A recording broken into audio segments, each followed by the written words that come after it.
আমার মহান দতমার ভারতীয় জনতা পার্টির আগন্তুক মিশন বিটিআর তার তত্ত্বাবধায়ক হিসাবে দতমাত মোক দিছে রাজ্যিক সমিতির সম্মানীয় সভাপতি দিলীপ শইকীয়া ডাঙৰীয়াই অনুমোদন জনাই আৰু আজি ইয়াত মণ্ডল সভাপতিৰ নেতৃত্বত হোৱা সুন্দৰকৈ দলীয় বিশেষকৈ মণ্ডল কাৰ্যনিৰ্বাহক সভা আৰু ইয়াত মৰ্চাৰ সমিতি শক্তি কেন্দ্ৰ এই সকলোকে লগত লৈ দলৰ পুৰণি আমাৰ মণ্ডল সভাপতি ভালেকেইজন আছে তেখেতসকলৰ সহযোগিতাত এই সভাখন অনুষ্ঠিত হৈছে আৰু মই মত বিনিময় কৰিলোঁ আগন্তুক দিনত আমি পৰিষদীয় সমষ্টিত দতমা সমষ্টি দলীয় কাৰ্যকৰ্তাৰ মত বিনিময় কৰি এটা কথাই বুজি পালোঁ যে দতমাত বহুত উন্নয়ন কৰিব লগা আছে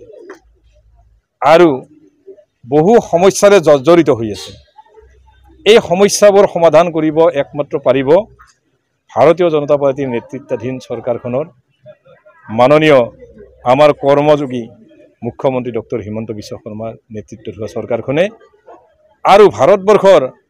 যশস্বী প্ৰধানমন্ত্ৰী নৰেন্দ্ৰ মোদী ডাঙৰীয়াৰ নেতৃত্বত গতিকে এইবাৰ আমাৰ জাউৰি জাউৰি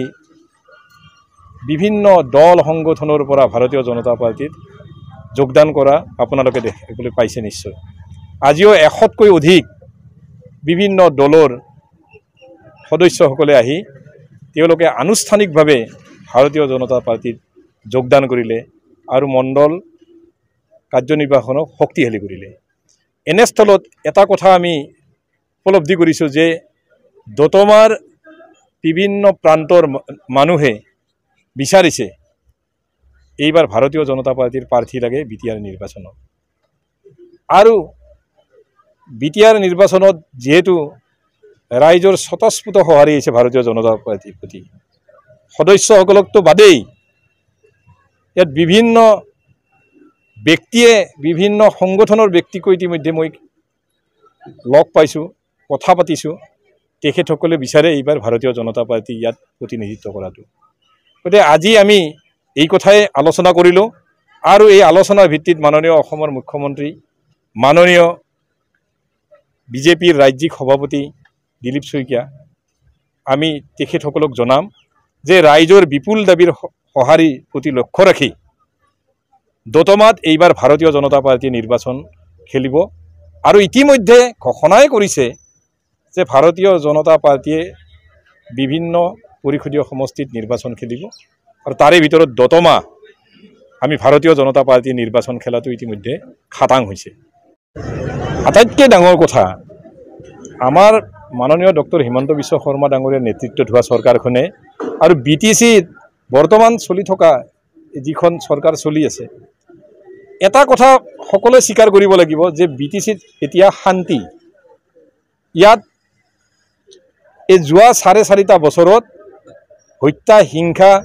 আমি দেখিবলৈ পোৱা নাই বা ৰাইজেও দেখিবলৈ পোৱা নাই শান্তি শৈক্ষিক পৰিৱেশ উন্নত হৈছে আৰু বিভিন্ন উন্নয়নৰ ক্ষেত্ৰত আগবাঢ়িছে তথাপিতো দতমাত বহুত কৰিবলগীয়া আছে আৰু সেইকাৰণে দতমা বিশেষকৈ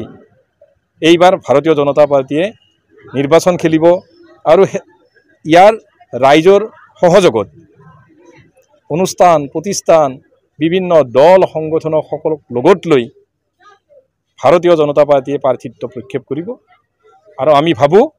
ৰাইজৰ আৰু দলৰ প্ৰবল মতামত আৰু প্ৰবল ইচ্ছা শক্তিশালী পদক্ষেপ এই সকলো ক্ষেত্ৰক সন্মান জনাই আমি নিশ্চিতভাৱে এইবাৰ দতমাৰ প্ৰাৰ্থী যিজন হ'ব